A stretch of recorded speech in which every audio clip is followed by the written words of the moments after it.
오늘 본문에 나오는 한나도 아주 어두운 시대에 고달픈 삶을 살았던 사람입니다.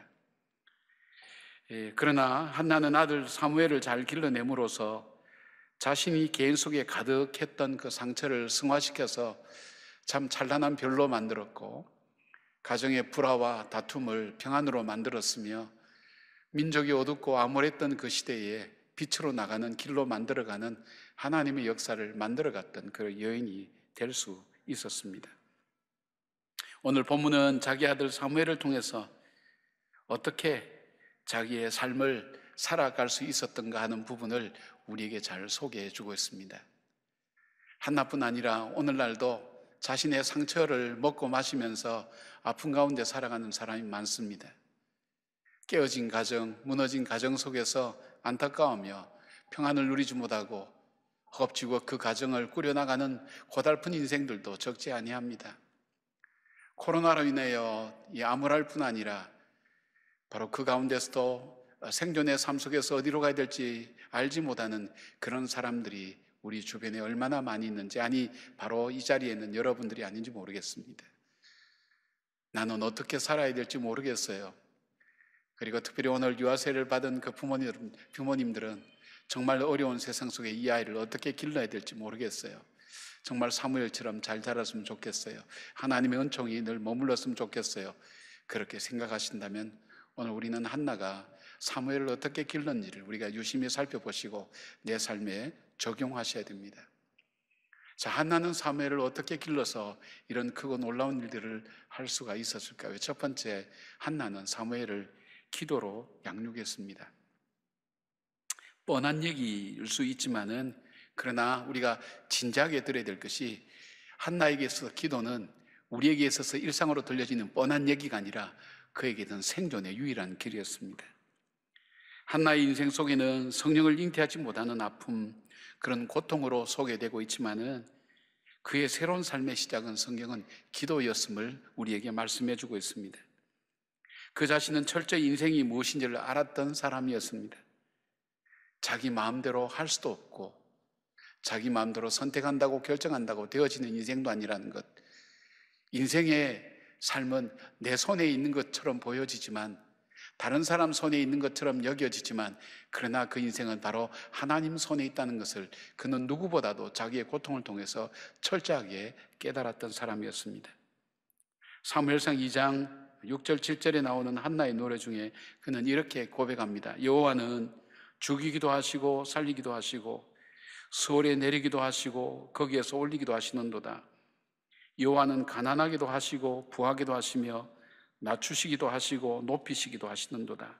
그리고 8절 마지막 부분에 가서는 여호와께서 세계를 그것들 위해 세우셨도다라고 그렇게 노래합니다. 이 노래를 종합해 보면 하나님의 절대 주권을 믿는 신앙 고백이 그에게 있는 것입니다.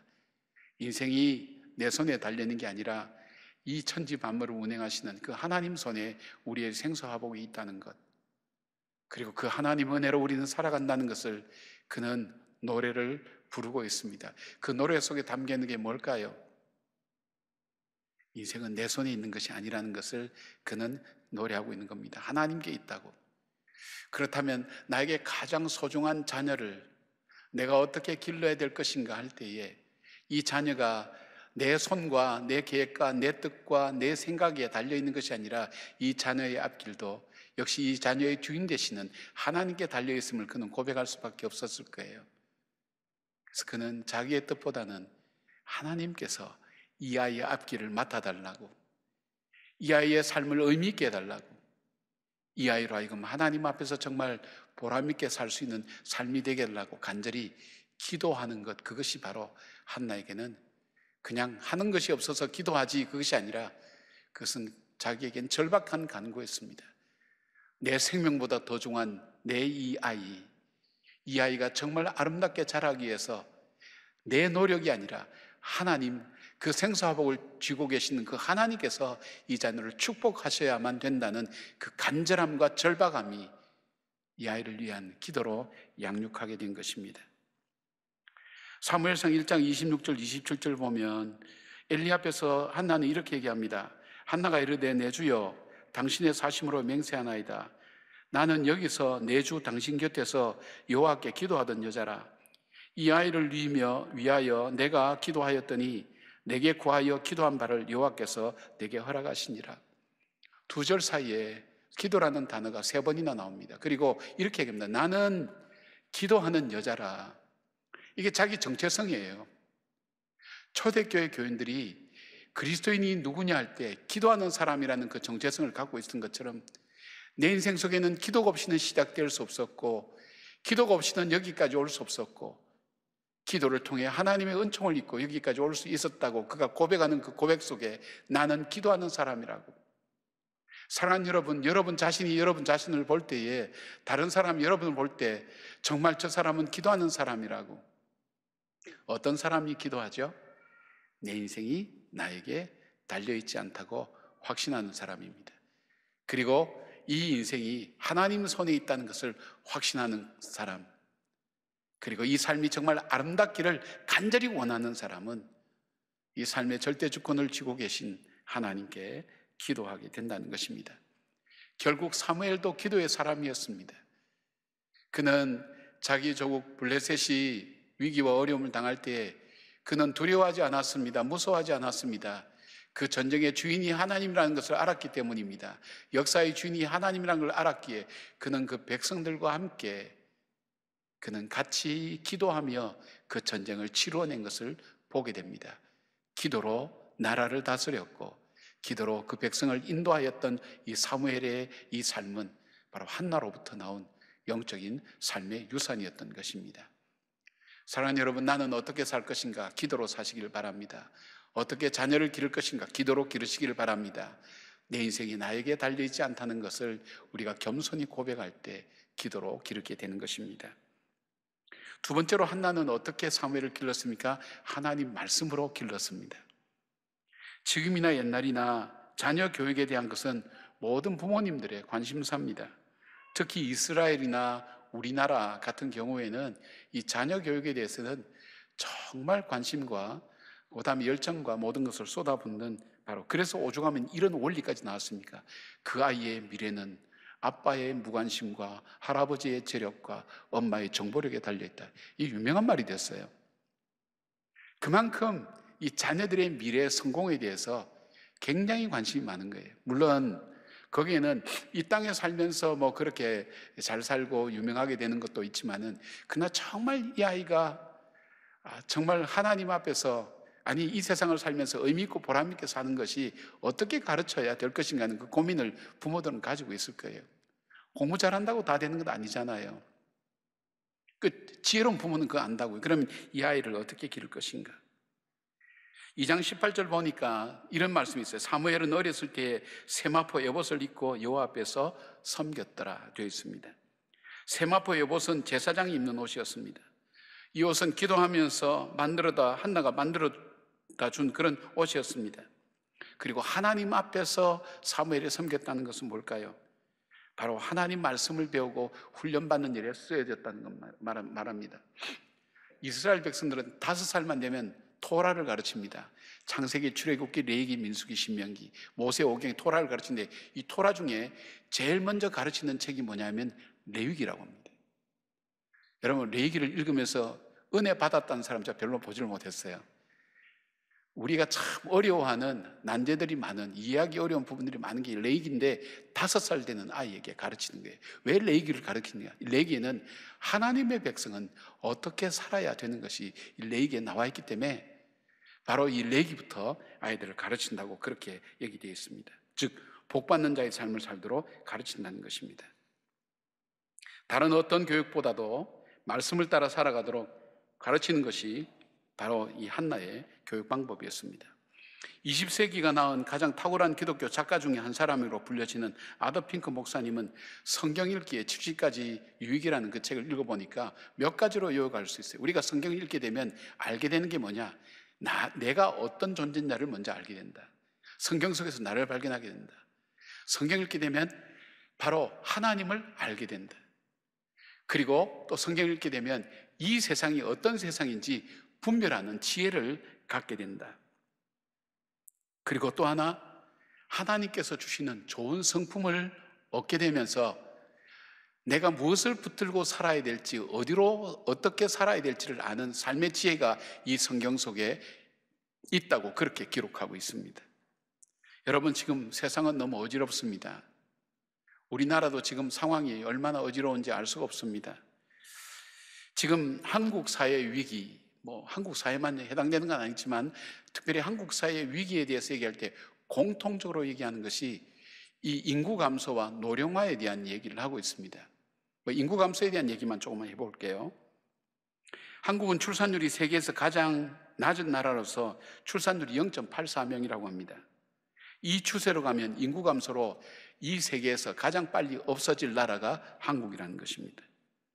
1970년도에는 한 해 101만 명이 태어났는데 2020년도 한 40년 지나서는 27만 명, 20만 대로 떨어지게 된 거예요. 근데 문제가 뭐냐면 한 나라의 문명이 유지되기 위해서는 1.8명 이상이 낳아야 된답니다. 지금 저와 여러분이 같이 아침에 일어나서 어디 출근하고 생활하고 아이하고 같이 지내고 생활하는 이 모든 우리의 삶을 문화라고 얘기하는 거예요. 이 문화가 유지되기 위해서는 자녀가 1.8명 정도 태어나야 된다는 거예요. 그리고 우리가 지금 사는 것처럼 이렇게 살기 위해서 필요한 인원수는 자녀가 2.1명 정도가 되어야 된다는 거예요. 그런데 한국은 지금 0.84명이기 때문에 문화도 지금 살아가는 것도 더 이상 유지할 수가 없다는 거예요. 이것은 경제적으로 여러 가지 부분의 문제를 일으키면서 한국 사회에 엄청난 위기가 된다는 거예요. 근데 이것보다 더 심각한 얘기가 있어요. 2020년 6월 29일자 기독일보에 의하면 2017년 대한산부인과 의사의 발표로 이야기를 하고 있는데 한국에서는 하루에 2017년도에 무려 3,000건 이상의 낙태가 이루어지고 있다고 그렇게 얘기해요. 최근에 제가 들었던 세미나에서는 한국에 1년에 100만 명 이상의 낙태가 이루어지고 있다는 거예요. 아이가 안 태어나는 게 아니라는 거예요. 그 아이를 죽인다는 거예요. 여러분, 물론 이유도 많고 사정도 많고 상황도 있지만 그러나 우리가 전체적으로 이렇게 볼 때는 성경적 가치관과 세계관이 무너져 버린 거예요. 가정도 옛날에 종류하고는 달라요. 하나님께서 한 남자와 한 여자를 창조하시고 가정을 만드시고 자녀를 만드시고 이 개념이 이제는 더 이상 받아들여지지 않는 거예요. 사람들은 자기의 편리를 따라, 이익을 따라, 자기의 권리를 따라, 유익을 따라서 그렇게 생각하고 판단하고 결정하니까 세상이 어려워지는 거예요. 뿐만 아니에요. 요즘은 어린이를 죽이는 일들이 얼마나 많이 신문에 종종 나옵니까? 니무롯의 후손들, 그리고 우상 몰록의 그 제사와 그 이 가치관을 그대로 이어받는 세상이 되어져 가고 있다는 거예요. 여러분 한번 생각해 보세요. 우리가 그리스도인이면 하나님 말씀대로 산다고 하는데 이 말씀이 우리가 이 말씀대로 살아가는 삶의 기준을 가지고 걸어간다면 정말 빛과 소금처럼 작은 것만 있어도 이 세상이 이렇게 가지고 혼탁해지지는 않는다는 거예요. 가정이 정말 축복된 곳이고 자녀를 낳는 것이 하나님의 정말 축복이고 은혜며 이 자녀를 기르는 것이 하나님께서 우리에게 주신 너무나 귀한 사명이요 소중한 것이라는 이 기독교적인 가치관이 없어져 가는 거예요. 믿는 사람이나 믿지 않는 사람이나 똑같은 생각을 하고 있는 거예요. 그냥 세상 생각을 그대로 하면서 몸만 교회에 왔다 갔다 성경만 듣고 알고 있고 이것이 아니란 말이에요. 실제의 삶을 아이들에게 말씀을 따라 살 수 있도록 가르칠 뿐 아니라 내 자신이 그렇게 살아야 된다는 것입니다. 하나님께서 생육하고 번성하라고 말씀하신 복을 빌어주신 말씀을 따라 내 삶의 선택과 결정을 하고 그 가치관이 이루어지는 제도와 여러 가지 시스템이 만들어져야 되는데 그것보다는 인간이 더 기뻐하고 인간이 더 즐거워하고 인간이 더 원하는 것이 이루어지니까 이렇게 되는 거예요. 한국이 저출산이 되는 이유를 다른 학자는 또 이런 얘기해요. 한국이 갑자기 잘 살게 되어서 그렇다는 거예요. 편하니까 그랬더니 편하니까. 우리가 편하든 어렵든 우리가 살아야 될 삶의 기준은 하나님의 말씀입니다. 그 말씀을 따라갈 때 우리는 복되게 살아갈 수가 있습니다. 이 확실한 믿음이 우리들 속에 있어야 되는 거예요. 한나는 그로 하여금 그 인생을 바꾼 것이 세상이 아니었어요. 남편이 아니었어요. 남편은 바꾸어 주려고 되게 노력했어요. 그러나 위로가 되지 않았어요. 그의 삶을 바꾼 것은 결국 하나님의 언약과 약속이었습니다. 바로 그 사무엘이 하나님 말씀을 지킬 때에 내 생명보다 중요한 이 자녀가 정말 그 믿음 안에서 복되고 아름답게 살 것이라는 확신을 가졌기 때문에 그 자녀를 그렇게 가르친 것을 보게 됩니다. 사랑하는 여러분, 우리가 자녀들에게 가르칠 때 수많은 교육 방법과 좋은 교육 철학들이 있지만 가장 중요한 것, 그거는 지금 현재 이스라엘을 보면 우리가 알 수가 있잖아요. 어떻게 2000년 동안이나 나라가 없는데도 불구하고 나라를 세워나가고 저렇게 나라가 건강하게 되는 그 이유가 있고, 적은 인원 가지고 노벨상 세계 인류를 움직였던 수많은 개발과 발명이 이루어질 수 있었던 수많은 석학들이 이 이스라엘 사람들께 나올 수 있었던 이유가 뭘까요? 여러분, 우리가 성경적 가치관, 성경적 세계관을 우리가 바라보면서 말씀이 우리 삶의 기준이 되도록 그렇게 가르쳐야 됩니다. 우리 자녀들에게 그렇게 가르치고 그 말씀이 내 인생의 기준이 되도록 여러분께서도 그렇게 마음을 정하시고 그렇게 살 수 있도록 주님께 기도하는 여러분 되기를 바랍니다. 세 번째로 한나는 이 사무엘을 자신의 삶으로 사무엘을 양육했습니다. 2장 19절 보니까 그의 어머니가 매년 드리는 제사를 드리러 그의 남편과 함께 올라갈 때마다 작은 겉옷을 지어다가 그에게 주었더니 1장 28절 그러므로 나도 그를 여호와께 드리되 그의 평생을 여호와께 드리나이다 하고 그도 거기서 여호와께 경배하니라. 한나는 신앙 따로 생활 따로 하는 삶이 아니었어요. 한국교회 최고 위기가 뭐냐 할 때 사람들이 생활 속에서 신앙이 이루어지지 않고 있다는 것이 가장 큰 위기라고 얘기하는 사람이 있어요. 여러분, 김장할 때 소금을 배추 수만큼 넣습니까? 배추 무게만큼 넣습니까? 그렇지 않습니까? 보통 몇 그램, 몇 퍼센트? 30% 정도 넣는다 그럽니까? 소량만 넣어도 김치를 담글 때나 간을 할 때 얼마든지 되어지지 않습니까? 우리 그리스도인들이 삶을 통해서 정말 하나님을 증거하는 그 삶을 살 때 세상은 이렇게 혼탁해지지 않는다는 거예요. 한나는 그가 서운한 것을 지켰습니다. 힘들고 어렵지만 그 서운한 것을 지켰습니다. 그리고 자신도 그 말씀을 따라서 자신도 헌신하며 살았습니다. 삶을 통해서 자녀들에게 본을 보여준 겁니다. 세상 속에 본을 보여준 겁니다. 고린도후서 7장 1절에 이런 말씀이 있습니다. 그런즉 사랑하는 자들아, 이 약속을 가진 우리는 하나님을 두려워하는 가운데서 거룩함을 온전히 이루어 육과 영의 온갖 더러운 것에서 자신을 깨끗하게 하자. 혼탁한 고린도 교회에 바울이 편지할 때 이렇게 고민합니다. 우리가 바로 살지 못하는데 세상이 어떻게 바로 되겠습니까? 여러분은 세상 욕하는 거 좋아하시죠?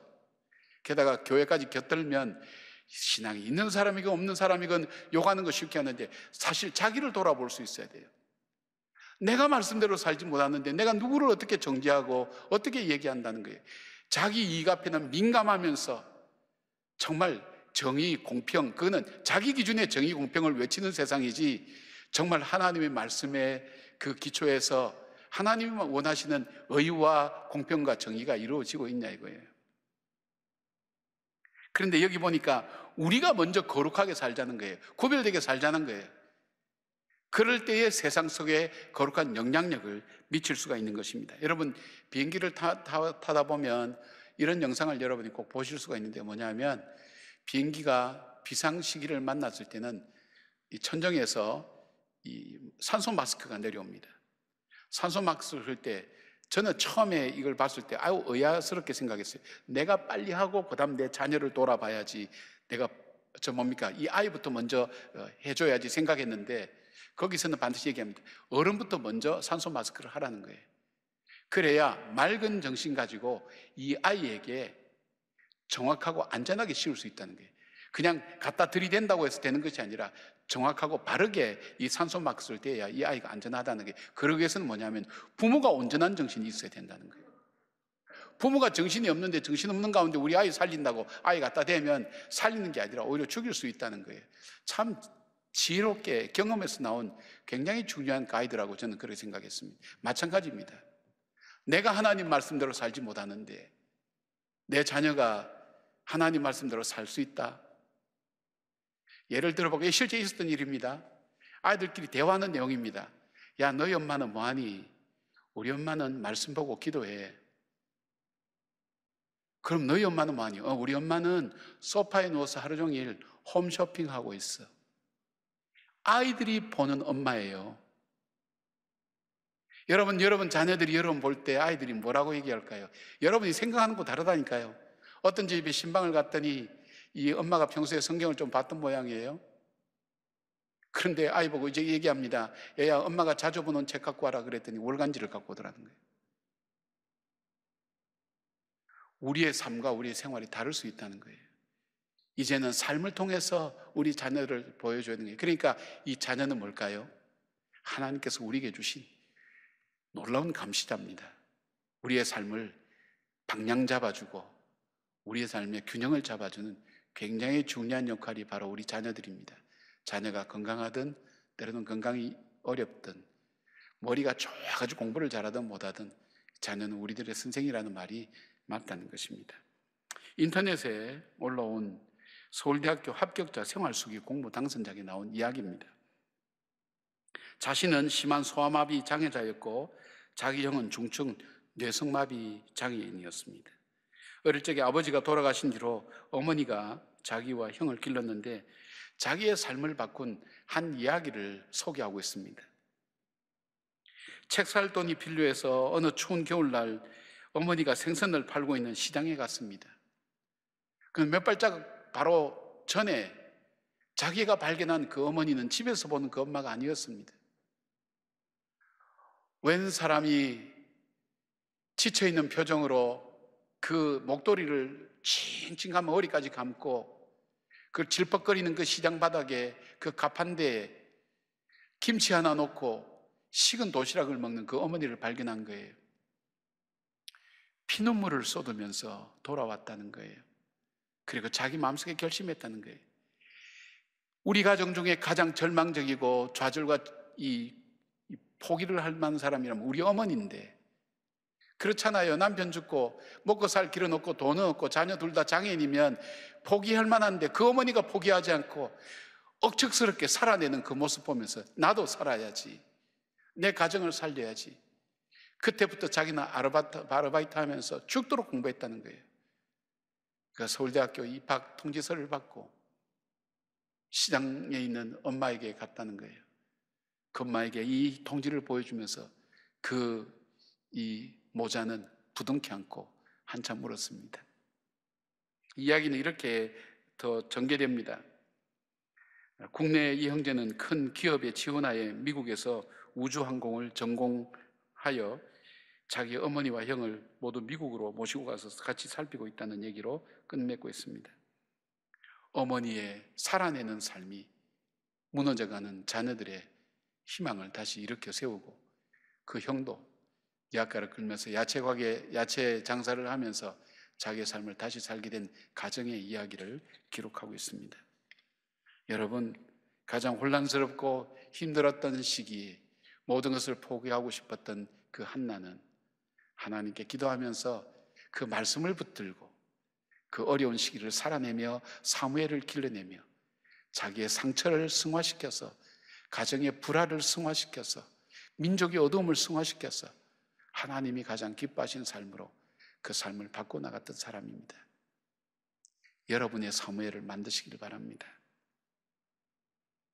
그래서 훗날 이 어려운 시기에 우리 자녀들에게 정말 한나처럼 어려운 시기를 이겨내면서 살아내었노라고 이야기할 수 있는 그런 삶을 오늘 다시 결단하시기 바랍니다.